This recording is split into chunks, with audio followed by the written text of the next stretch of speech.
তার আসনে আসীন হয়ে ইতিমধ্যে এই মামলায় সাক্ষ্য যাহা পূর্বে রেকর্ড করা হয়েছে সেই সাক্ষীদের সাক্ষ্য এবং অন্যান্য ম্যাটেরিয়াল পর্যালোচনা করে মাননীয় ট্রাইব্যুনাল আসামি মোহাম্মদ সোহেল রানা এবং স্বপ্না খাতুনকে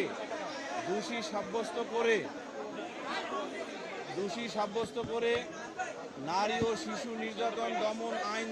2009-এর 2 ধারা এবং 30 ধারায় বিবেচনা করে মাননীয় ট্রাইব্যুনাল তার স্বীয় ডিসক্রিশনে উভয় আসামিকে মৃত্যুদণ্ডে দণ্ডিত করেছেন। একই সাথে আসামি মোহাম্মদ সোহেল রানাকে 5 লক্ষ টাকা জরিমানা এবং স্বপ্না খাতুনকে 2 লক্ষ টাকা জরিমানা প্রদানের আদেশ দিয়েছেন এবং সংশ্লিষ্ট এলাকার কালেক্টরগণ বা ডিস্ট্রিক্ট কালেক্টর এই জরিমানা আদায় করে ভিকটিম রামিসার বৈধ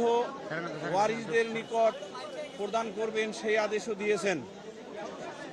এবং আদালত তার ফাইন্ডিংসে ক্লিয়ারলি বলেছেন যে ডাক্তার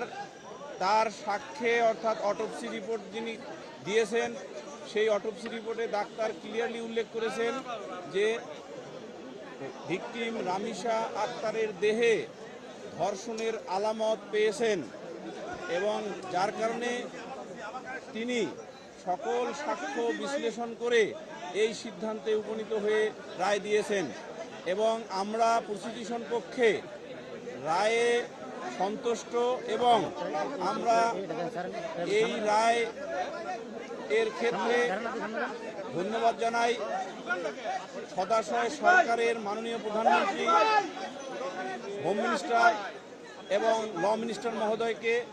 তারা যেভাবে এই মামলায় দ্রুত বিচারের নিমিত্তে তাদের প্রয়োজনীয় যে পদক্ষেপ ছিল সেটা করেছেন জন্য আমরা রাষ্ট্রপক্ষে উপস্থাপিত সাক্ষীদের সাক্ষ্য যথাযথভাবে রেকর্ড করতে পেরেছি এবং এই রেকর্ড করার জন্য আমরা যে উপস্থাপন করেছি মাননীয় ট্রাইব্যুনাল তাহা রেকর্ড করে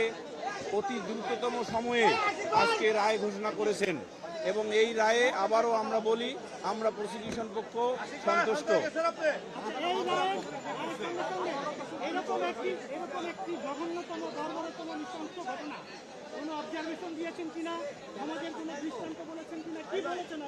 এই মাননীয় ট্রাইব্যুনাল এই রায় ঘোষণার শুরুতেই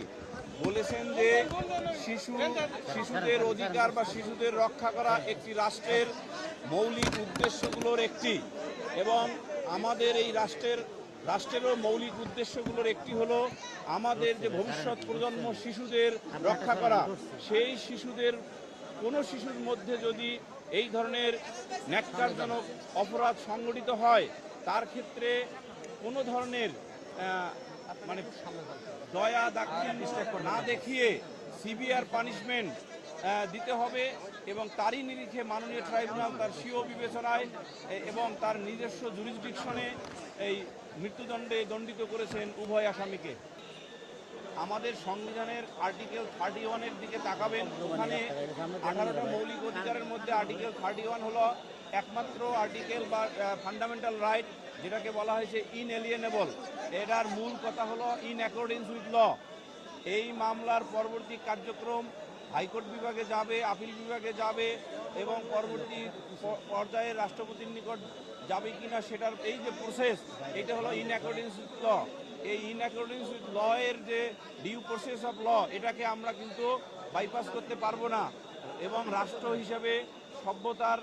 নিরিখে আমরা যে রাষ্ট্রে বসবাস করতেছি, যে রাষ্ট্রের আইনগত কাঠামো আছে সেই কাঠামোকে কিন্তু আমরা বাইপাস করতে পারবো না। সুতরাং ভবিষ্যতে এটা দেখা যাবে সদাশয় সরকার এবং বিচার বিভাগের যিনি গার্ডিয়ান মাননীয় চিফ জাস্টিস এটা কিভাবে দ্রুততার সহিত করবেন, আরও অন্যান্য মামলার সহিত যেটা আপনি প্রশ্নে বলেছেন সেটা কর্তৃপক্ষ তার নিজস্ব বিবেচনায় এটা করবেন। এই ব্যাপারে আমাদের মন্তব্য করার কোনো